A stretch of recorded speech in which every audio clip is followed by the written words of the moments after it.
Hey everybody, what is up? Welcome to the channel if you're new here. Usually my content is like, let's say 80% of the time I go full retard and do stupid stuff, and 20% of the time I'm a serious gamer and I like to talk about stuff that bothers me in the video game industry or stuff that I like. And I go over a multitude of games, but usually all first-person shooters, like Battlefield, Insurgency, Counter-Strike, the recent Titanfall, etc. And today I wanted to talk about a little bit Titanfall. I'm not gonna go over the bad things that I think about Titanfall or the good things, because I did that in the first impressions, but I'd rather talk about my hopes and my fears for Titanfall, because there's a lot of stuff that bothers me with the game, but there's a lot of stuff that makes me happy and makes me feel happy that this game is arriving. But at the same time, I have my doubts. And recently, there was some news that said that there's gonna be a season pass, similar to what we have in Battlefield 4, premium service, paid DLC. They don't really know what are we gonna be paying for, but it's most likely more maps. So we're gonna pay for map packs and other stuff. And there's something you should know about Respawn Entertainment, that even though they are letting EA publish their product, they're supposedly independent from EA. They have their own creative freedom to do what the hell they want to, because EA is not pulling the strings there, they're simply publishing the game. So unlike what happened with Battlefield 4, Respawn Entertainment do not have reasons to rush their game, and above all, they do not have reasons to release a broken, unfinished, unpolished, unbalanced product. So, with this being said, I was kind of hoping that by the time that the game got released, we would have a little bit more information about how the game is going to be managed. And with this, I wanted to say that I was fearful that the game would only have matchmaking. I was fearful that there would be no spectator mode, no demo recorder. For me, that would be a huge disappointment, because this is built on a... It's not 100% the Source engine, but it's based out of Source engine. It's a modified version of the Source engine, and we all know how versatile that engine can be, and that usually games built in that engine have a demo recorder, a spectator mode, a spot-on netcode, yada yada yada yada yada, and they are extremely mod friendly, etc. So my hopes were, when I discovered that the Source engine was being used by Respawn Entertainment to make Titanfall, I was like, awesome! Awesome! I know that there are a lot of problems that are not gonna happen because this engine is superb. And I was also fearful at the same time, because these guys, even though they were the ones that released the first Modern Warfare, they were previously known as Infinity Ward, they also released Modern Warfare 2, which was a huge fiasco in many different ways. So I'm kind of worried about the decisions that they're gonna make for their game, if we're gonna have proper esports support, if we're gonna have a community-friendly game, and that if the money-making, so to speak, formula that they're using for Titanfall would be completely greedy like EA, or community-friendly like, for example, Valve. The big difference between Valve and other publishers is that Valve really tries to make their customers trust them. Trust is the fundamental thing that Valve looks for when they are developing a game from the ground up. They, of course, that they made their mistakes. I mean, Counter-Strike Condition Zero, what the fuck was that? Counter-Strike Source, bitch, please. That's the most noob-friendly version of Counter-Strike that I've ever seen. Left 4 Dead 2 came out too early, and then we have all that mystery surrounding Half-Life 3. But regardless of these problems, they've always managed to keep their community happy for the most part, and be a company that you feel that you can trust. I have been dealing with Valve since the very beginning. I've been playing Counter-Strike even before Valve acquired the rights back in 1999. And I played the beta for Counter-Strike, and I've seen a lot of bullshit happening that I wasn't quite happy. I mean, I still don't like what Team Fortress has become after Valve acquired the rights. Team Fortress Classic for Half-Life 1 was still a good game, but Team Fortress 2 deviated so much from the original Quake World Team Fortress that I couldn't really play that game. But to be honest, I was okay with the change because I was no longer playing it anyway, so I wasn't really bored with it. But they've been really community friendly all along. Their games support modding.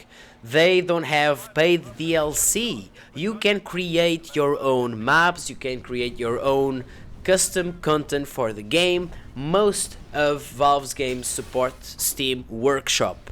If you don't know what that is, that's basically a hub on which every single person can make their own weapon models, weapon skins, maps, player models, etc, etc, etc, and share it with everyone on a unified system that you only have to download it, go in the game, and you're already using the stuff that was created by the community. They not only did that, but for example, for Counter-Strike Global Offensive, Valve did something that I think it's amazing. First of all, their game was never higher than 30 euros, and most of the time it's below 15 or 10. I even remember seeing Counter-Strike Global Offensive being on Steam at 3 euros. 3 euros for an amazing game. So that right there shows that they are not greedy. And above all, the game could be cheap. But usually cheap games mean they are crappy, right? They are games full of bullshit. But not this one. This one is not only a really good game that gets really good support from Valve, but it's also a cheap game. So I trust Valve 100%. And their model is, okay, we're gonna monetize stuff, but we're gonna make sure that the community can still create their own things. In fact, we're gonna pick up some stuff created by the community, we're gonna sell those things, and then give a cut to the creators of that content. So that means that if you're just a regular guy who happens to know how to build maps for Counter-Strike Global Offensive, and if you make a really good map, chances are that Valve will include that map in the next map pack, or in the next weapon case, so to speak, and that for every purchase you will get a cut, because you made something amazing. That is awesome. That is working with the community 100%. There's no such thing as community versus developers, as we see in Battlefield 4.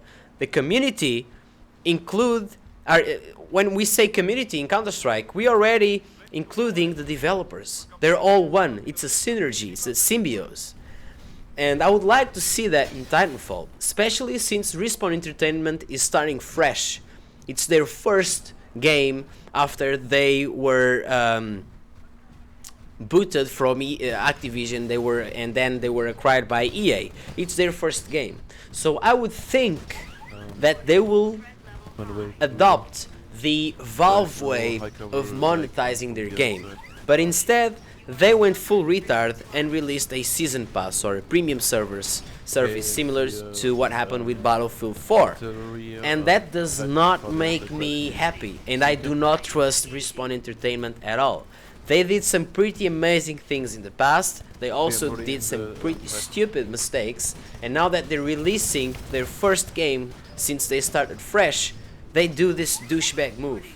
That does not scream trust at me, so my doubts are still there. I'm afraid that the only way we're gonna be playing Titanfall is through that crappy matchmaking system. I'm afraid that we will not be able to host our own servers. Hell, I'm afraid that we won't even be able to rent our own servers, as we see in Counter-Strike Global Offensive, which happens to have a matchmaking system of its own, but at the same time still allows players to make their own servers or rent their own servers.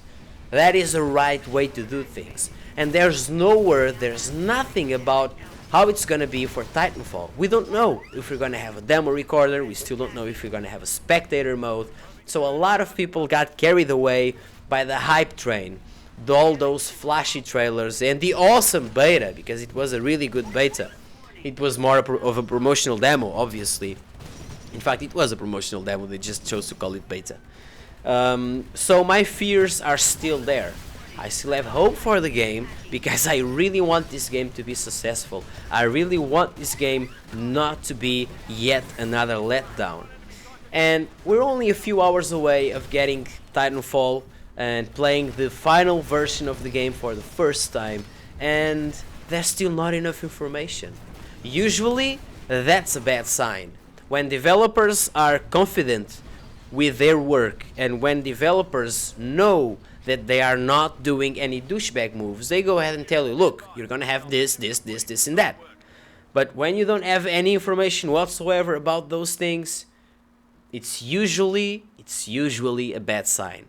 But again, guys, I hope I am mistaken and that in a few hours I can release a video saying to you guys, hey, everybody, sorry, I was wrong. The game is awesome. It supports custom mapping, it supports custom servers, you can rent your own servers, we have a demo recorder, we have a spectator mode, the netcode is spot on, etc, etc, etc. But on the other hand, if the game does not stands up to its expectations, I will be here bashing the shit out of it. That is a fact. See you soon, guys. Thanks for watching. Cheers.